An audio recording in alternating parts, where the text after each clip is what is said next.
Samedi dernier, 22 janvier 2022, nous avions à Périgueux, place de l'ancienne mairie, de l'ancien hôtel de ville, le candidat à l'élection présidentielle, Alexandre Juvin-Brunet, qui parcourt la France et qui, après être passé à Bordeaux le samedi matin, venait faire son discours de campagne électorale pour la présidence de la République durant l'après-midi avec son mégaphone et ses pancartes.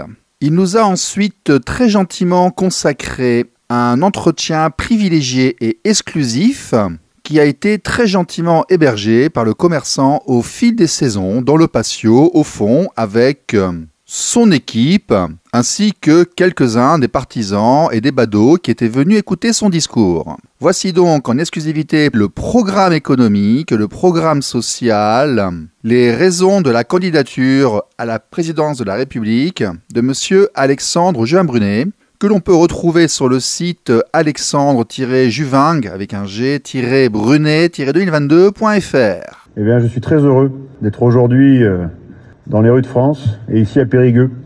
Où est passée l'égalité de tous devant la loi? Quand certains sont égaux avec leur passe vaccinal pour accéder à un bar, un restaurant ou quoi que ce soit, et quand vos propres parlementaires que vous avez élus n'ont pas besoin de ce passe vaccinal pour aller manger, n'ont même pas besoin de se vacciner pour redevenir des citoyens. Où est l'égalité? Aujourd'hui, avec le capitaine Alexandre Juvin-Brunet, ex-capitaine de gendarmerie, candidat à l'élection présidentielle, dont nous vous avions parlé il y a quelques mois, qui s'est fait connaître notamment par son intervention suite à l'affaire Place d'Armes sur les réseaux. Monsieur Juvin-Brunet, vous allez bien? Ça va très bien. Alors, pouvez-vous nous expliquer pourquoi vous êtes maintenant candidat à l'élection présidentielle? Qu'est-ce que cela signifie et dans quel but, s'il vous plaît? La candidature à l'élection présidentielle est avant tout une démarche pour partager et communiquer des idées non conventionnelles avec tous les Français, car j'ai observé que la plupart des programmes et des candidats traitaient de certains sujets qui sont d'importance pour les Français, mais beaucoup étaient passés sous le boisseau, et donc je voulais que toutes les idées, je dis bien toutes les idées, soient réunies dans un même programme, que ce soit autant la sécurité, dont parlent brillamment certains candidats, je parle par exemple d'Éric Zemmour, pour ne pas le citer, mais aussi d'économie, de finances, mais aussi de souveraineté, mais aussi de vaccins, aussi de tout ce qui se passe en termes de l'actuelle tyrannie sanitaire, mais aussi de référendum, mais aussi de citoyenneté renouvelée, mais aussi, pourquoi pas, de constituante. Autant d'éléments qui ne sont jamais véritablement réunis dans un seul programme.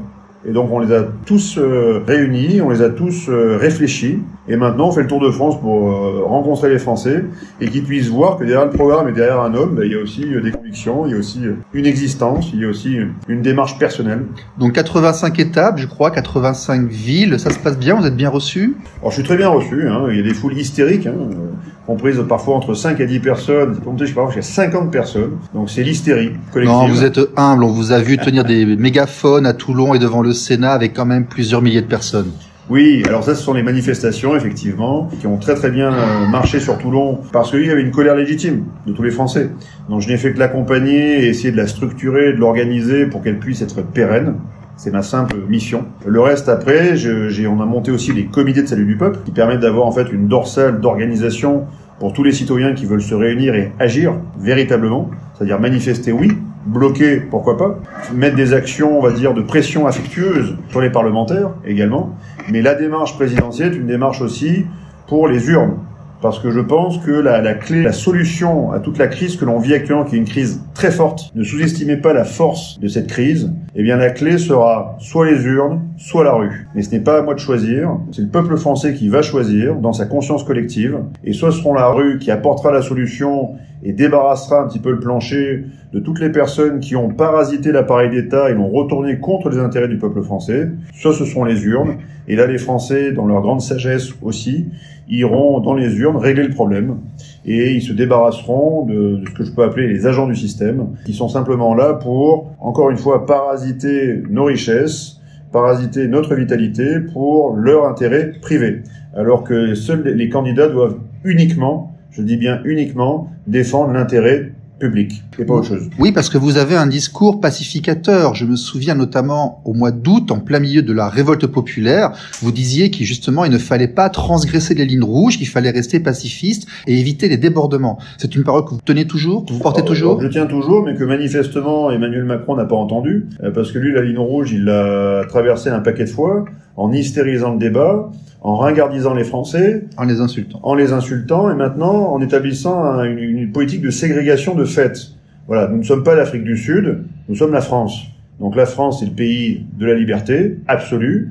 Le français, étymologiquement, ça veut dire homme libre et femme libre. Et donc les velléités, les tentatives de contrôle de cette liberté par quelques-uns sont, je pense, des tentatives vouées à l'échec. Ils vont se fracasser sur l'hostilité digne, la colère digne des Français, qui ne sont pas là pour détruire, qui ne sont pas là pour renverser la table avec violence, mais par contre qui ont déjà opposé des fonds de non-recevoir au pouvoir qui n'a pas voulu les entendre. Maintenant, il y aura peut-être une voie d'expression, les rues ou les urnes. Nous sommes arrivés à une négation de l'intellect, une négation de la joie, une négation. Si on vit dans la peur, masqué en permanence, à quoi bon vivre ? Nous n'avons plus d'identité, nous ne voyons plus nos visages, nous ne pouvons même plus nous sourire, nous embrasser, nous aimer. Alors, avant d'aller sur la politique en elle-même, votre candidature actuellement, êtes-vous présent dans les sondages? Avez-vous vos 500 signatures? Pensez-vous véritablement que vous serez élu et envisagez-vous à terme une alliance? Alors, présence dans les sondages inexistants, parce que je ne suis même pas encore dans le logiciel des sondeurs. Quand ils auront rempli mon nom, Alexandre Juvin-Brunet, dans leur logiciel, peut-être que j'apparaîtrai dans certains sondages. Je commence à peine à être identifié comme candidat à l'élection présidentielle, donc officiel, donc en fait candidat putatif, c'est-à-dire pré-campagne. Les parrainages, on en est encore loin. On a quelques dizaines de parrainages pour démarrer, ce qui n'est pas mal en quasiment 10 jours de campagne. Il va falloir maintenant accélérer avec tous les groupes de citoyens qui sont en train de se former et dont je salue l'engagement et le courage, parce que de façon, on va dire, autonome, ils se constituent, ils s'organisent et ils vont voir leurs élus, souvent des petites communes, moins de 2500 habitants, pour en fait les convaincre qu'on a véritablement besoin de candidatures citoyennes. Je dis bien au pluriel, candidatures citoyennes. Il n'y a pas que Juvin dans l'histoire, il y en a d'autres. Et il faut pour ça qu'il y ait une pluralité politique. Donc il faut que beaucoup d'idées soient sur la table. Et donc là, ils se sont mobilisés et ça commence vraiment à bourgeonner de partout. C'est très intéressant. Donc il y a vraiment une belle dynamique citoyenne, discrète, mais citoyenne. Les élus, pour l'instant, ne sont pas encore forcément au rendez-vous non plus, même si j'ai de très bons retours donc d'élus de terrain. Maintenant, ce que nous allons faire, c'est qu'en termes d'alliance, j'ai envie de vous dire que dans l'anderneau politique que j'ai pu observer, la seule personne, je dis bien la seule personne qui trouve grâce à mes yeux, dans ce qu'il exprime et dans ce qu'il défend depuis de nombreuses années, le seul, c'est François Asselineau. De près ou de loin, tous les autres sont, je pense, tenus par un système où n'ont pas le courage de certaines idées. C'est l'un des rares à avoir créé une ligne et l'avoir tenue pendant plus de 10 ans. Voilà, c'est le seul qui a actuellement, honnêtement, mon respect. Donc une candidature pour peser sur un thème de campagne au niveau de la communication majoritairement. Et est-ce que vous envisagez en fait des alliances après, éventuellement, à part Monsieur François Asselineau? Alors alliance, c'est pas à l'ordre du jour. Ce qu'on va faire tout simplement, c'est pour l'instant beaucoup de gens me demandent, mais c'est bien, Juvin, vous êtes candidat, mais c'est quoi votre parti? Le parti n'existe pas encore. Donc on est en train de créer une structure électorale, et je l'annonce, vous êtes le premier à le savoir. Premier, ici. Vous êtes les premiers à le savoir. Dans quelques jours, naîtra un autre parti politique qui s'appellera le PDF, Peuple de France. Voilà. Et ce peuple de France réunira tous les Français, quelles que soient leurs aspirations et leurs rêves, pour reprendre le contrôle de leur destinée politique et surtout reprendre le contrôle de leur pays, qui n'est pas qu'un pays, qui est une nation et aussi une grande civilisation. Le masque, c'est la représentation de vos peurs. Jamais on ne vous a dit qu'un virus qui a la capacité de tuer 0,02% d'une population doivent changer notre état de droit. Ce virus et ses injections sont en train de démolir votre contrat social. Parce que si demain, vous êtes face aux mensonges, vous êtes face à cette régression, c'est votre système de valeurs qui s'écroule. Et dans ce système de valeurs, c'est toutes vos certitudes. La certitude que le président vous veut du bien. La certitude que le gouvernement recherche votre bien et votre sécurité. Toutes ces certitudes, demain, si elles tombent, que devenez-nous? Que devenons-nous? Nous sommes face à une situation très délétère. Nous sommes face à deux autoroutes, celle de la soumission à gauche et celle de la guerre civile à droite. Et il y a une seule petite troisième voie qui peut nous permettre de sortir de tout cela. Et c'est le peuple français, dans sa conscience collective, qui peut se lever et dire non face à l'abjection de cette régression démocratique. C'est abject, c'est ignominie. Et ils font passer ça pour quelque chose de naturel, de normal, d'acceptable. Alexandre Juvin-Brunet, candidat à l'élection présidentielle. Donc, monsieur Juvin-Brunet, vous avez un programme, quand on écoute vos discours, qui pour l'instant est très basé sur la défense de la démocratie, les droits des individus, l'affaire du pass vaccinal. Mais pouvez-vous nous parler un peu de votre programme politique, s'il vous plaît? Alors, le programme politique est tout d'abord articulé sur deux parties fondamentales. La première, c'est que quand les Français vont élire un président ou une présidente, les femmes se présentent cette année aussi, eh bien, il ne faut pas qu'ils élisent une personne simplement pour lui confier les clés de la maison pendant 5 ans sans aucune consultation populaire. Je pense que ça va à l'encontre de ce que veulent profondément les Français. Ils veulent être consultés et consultés en permanence parce qu'ils n'ont plus aucune confiance dans la politique. Donc la politique doit renouer le dialogue, un dialogue systématique avec le peuple. D'ailleurs, c'est le peuple qui est souverain. Ce n'est pas le président qui est souverain. Le président reçoit délégation du pouvoir du peuple. Voilà. Donc le peuple doit être reconsulté. C'est pour ça que dans le programme, on a deux grandes parties. La première, 10 référendums. 10 référendums. C'est-à-dire que demain, je suis élu, il y a 10 référendums qui seront reproposés aux Français. Je reprendrai en main l'appareil d'État pour mettre à disposition des Français, sur une période de 6 à 9 mois, 10 référendums clés. Alors tout d'abord, sur l'établissement de la vérité, c'est-à-dire bannir le mensonge. Donc on nous impose depuis maintenant 2 ans. Déclassification de toutes les pièces du Conseil de défense sanitaire. Une fois que ces pièces seront déclassifiées, nous allons les remettre à la justice. Deuxième référendum. Et le référendum portera sur souhaitez-vous un tribunal d'exception pour juger des crimes et délits et des atteintes à tous les Français perpétrés dans le cadre du Covid-19, la fameuse guerre sanitaire, qui est en fait une guerre contre le peuple français et contre les peuples du monde. Et ensuite, il y aura une série de référendums qui seront sur la souveraineté. Souveraineté militaire, souveraineté financière, souveraineté juridique, c'est-à-dire sortie de l'Union européenne ou pas. Souveraineté financière, sortie du système BCE, euro ou pas. Souveraineté militaire, sortie de l'OTAN ou pas. C'est aux Français à se prononcer, c'est pas à moi. Mais moi, président, je dois demain organiser tous les moyens de l'État pour rendre la parole aux Français, via des référendums. Par exemple, quelque chose qui émeut énormément les Français, et à juste titre, la protection de l'enfance. Allons-nous mettre les moyens adéquats pour protéger les enfants qui sont nos futurs citoyens, sur lesquels la France va se bâtir? Devons-nous les protéger? Oui. Allons-nous les protéger comment? Lutte contre tous les trafics et réseaux de pédocriminalité, quels qu'ils soient. Une lutte féroce. Il y aura également un référendum sur souhaitez-vous réformer les institutions françaises, la Ve République. Souhaitez-vous la réformer? Oui, non. Si vous ne souhaitez pas la réformer, souhaitez-vous la refonder, c'est-à-dire un nouveau régime?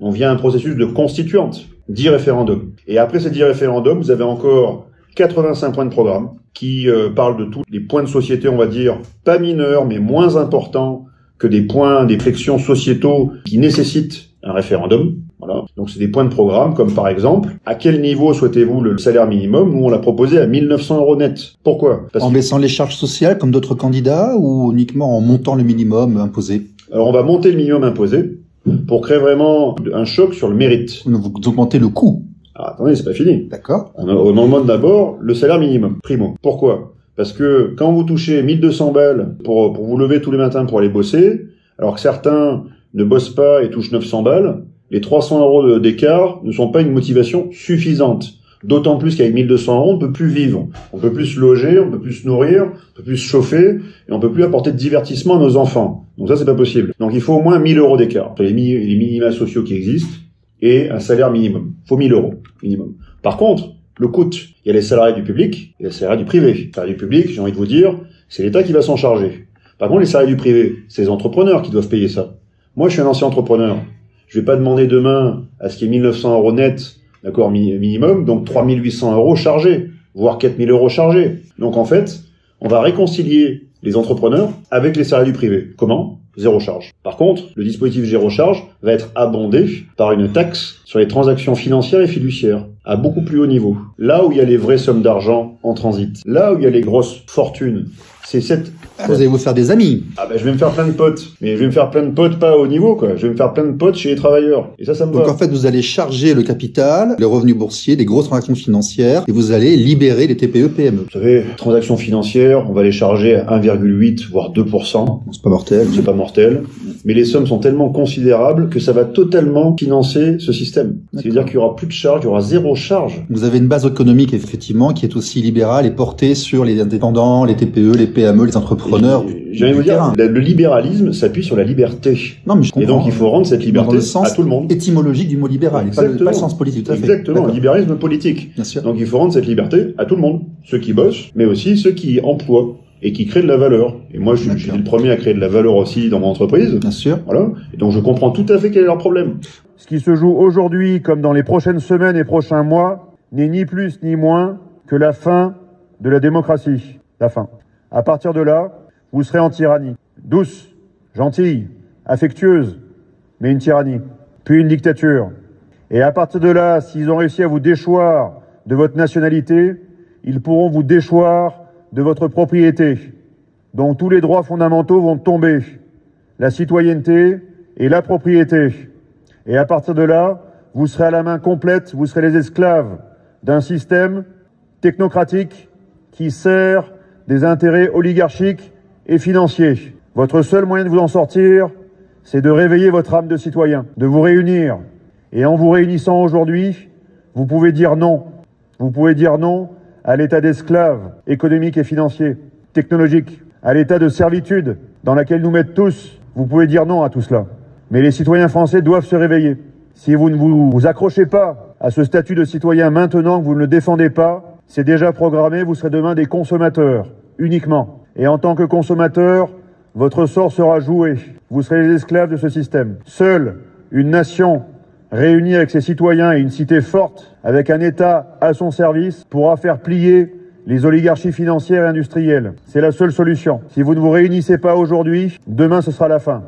Voilà, je vais rebondir là-dessus. Vous avez une expérience après l'armée, après la gendarmerie, après le renseignement militaire. Vous avez une expérience dans le privé d'inventeur, de créateur d'entreprise qui parfois vous est reproché. Pourtant, n'est-ce pas bien de connaître à la fois la fonction publique et le monde du privé pour justement aller s'occuper de la société? Justement, c'est qu'il y a beaucoup de candidats actuellement qui n'ont pas été foutus déjà de défendre la France, faut le dire. Ils n'ont même pas été foutus de faire leur service militaire. Et ils sont maintenant chefs des armées. On s'étrangle. Non mais franchement, on s'étrangle. Donc ça, primo. Deuxièmement, ils ont été banquiers, et banquiers d'affaires. Ça vous fait pas gérer une TPE, une usine, hein. Ça vous fait juste voir des fichiers Excel. Boulangerie, un petit restaurant, un petit snack, c'est très différent. Ça n'a rien à voir, rien à voir. Donc maintenant, il faut donner les clés de la France à quelqu'un déjà qui va rendre, comme on le disait tout à l'heure, la voix systématique au peuple français, vraiment, mais qui va s'occuper des problèmes de ce qu'on appelait jadis la classe moyenne, qui est en fait ce qui faisait la stabilité de la France. Toutes ces personnes-là ont essayé de la déstabiliser en tuant cette classe moyenne, en la détruisant. Ils veulent soit des super pauvres, soit des super riches. Eh ben non,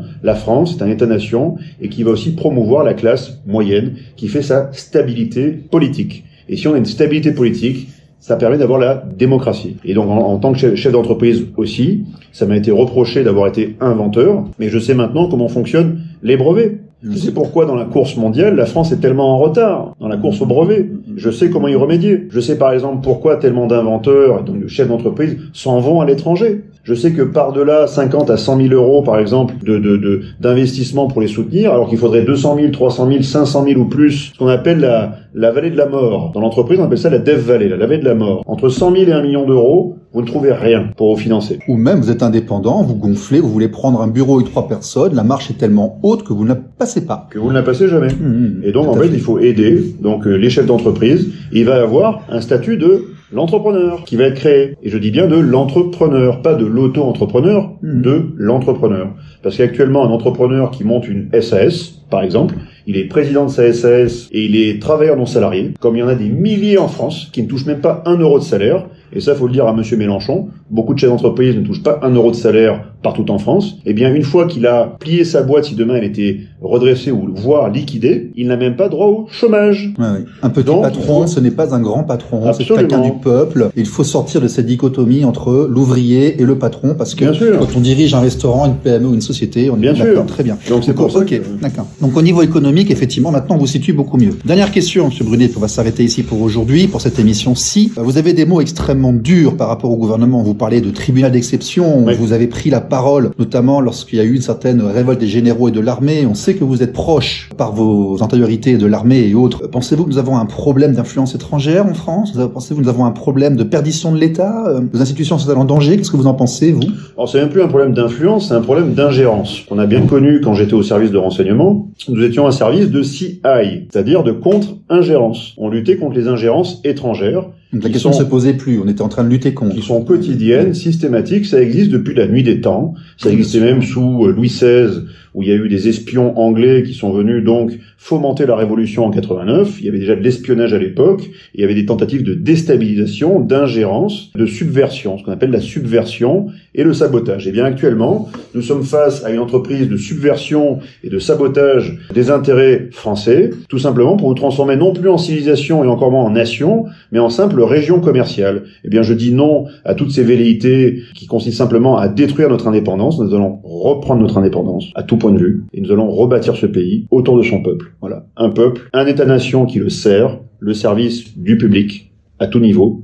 Et nous allons redevenir cette grande nation que nous avons toujours été depuis des siècles. Mais je pense que le peuple de France est un grand peuple, querelleur, parfois diviseur, parfois réfractaire, mais il reste un grand peuple parce que nous sommes tous attachés à la liberté que nous crions tous les samedis en manifestation. Nous la crions, mais demain il faudra nous battre pour cette liberté, d'une façon ou d'une autre, que ce soit dans la rue ou que ce soit dans les urnes. Mais vous devrez choisir votre combat. Voudrez-vous demain, monsieur, vous battre pour rester libre? Irez-vous vous battre pour cela? C'est la seule question qui est posée aujourd'hui. Et c'est à cette question à laquelle vous répondrez peut-être, et ce sera la mesure de votre grandeur, la mesure de la grandeur du peuple français et la mesure de la grandeur de la France. Et avant tout, vive la France!